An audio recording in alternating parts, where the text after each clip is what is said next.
Quand j'étais à l'école primaire, nous habitions au bas du village. Il y avait une côte qui venait de l'extérieur, des villages environnants.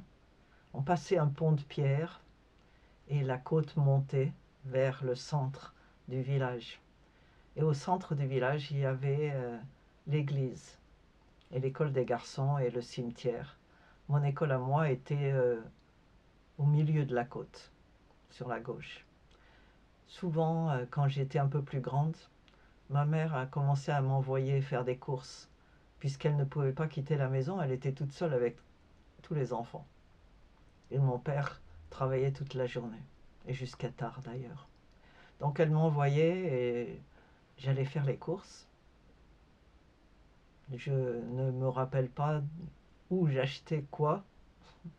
Le seul magasin dont je me souviens, c'était la librairie. Parce que j'avais une camarade qui habitait là, Anne-Marie Jonquet. Ses parents étaient libraires. Quand je faisais les courses et que j'avais fini, au lieu de rentrer tout droit à la maison, je m'arrêtais devant l'église, je poussais la porte.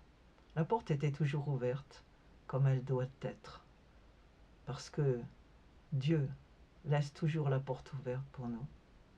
Et c'est triste aujourd'hui qu'on doive fermer les portes des églises. Alors je rentrais. À gauche de la porte, il y avait une vasque de pierre, le bénitier, comme on appelle, avec de l'eau bénite, et qui était le symbole du besoin qu'on a pour entrer dans la présence de Dieu, de se purifier d'abord. On met la main dans l'eau bénite, on se signe, on dit « Seigneur, merci de me purifier, merci pour l'eau qui me lave ». Et puis je me mettais à genoux quelque part sur l'un des bancs et je ne disais rien, j'étais là. Il y a une histoire comme ça que quelqu'un racontait à propos du curé d'Ars. Il était rentré dans l'église un jour et il avait vu quelqu'un comme ça, assis, qui ne disait rien, et il lui a dit « Ah, bonjour, qu'est-ce que vous faites ?»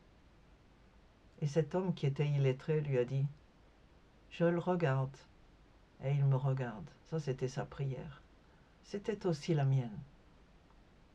Me pénétrer de cette atmosphère, de la présence tangible de Dieu, qui était tellement forte dans cette église, mais pas lourde, juste accueillante, à travers la lumière tamisée par les vitraux colorés,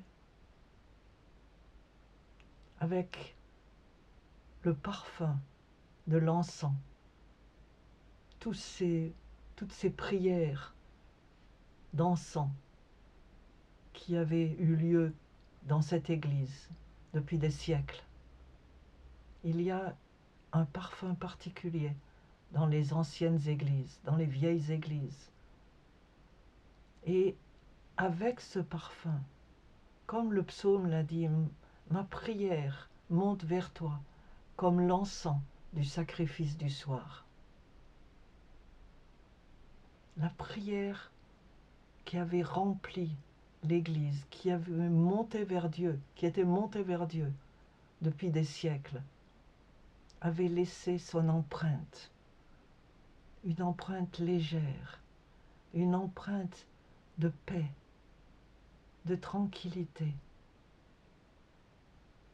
une impression très forte de sécurité, comme on est là dans un refuge. C'est la prière des psaumes. Et souvent, il y a une petite lumière quelque part sur un autel qui rappelle que Dieu est là. Dieu est là dans sa maison.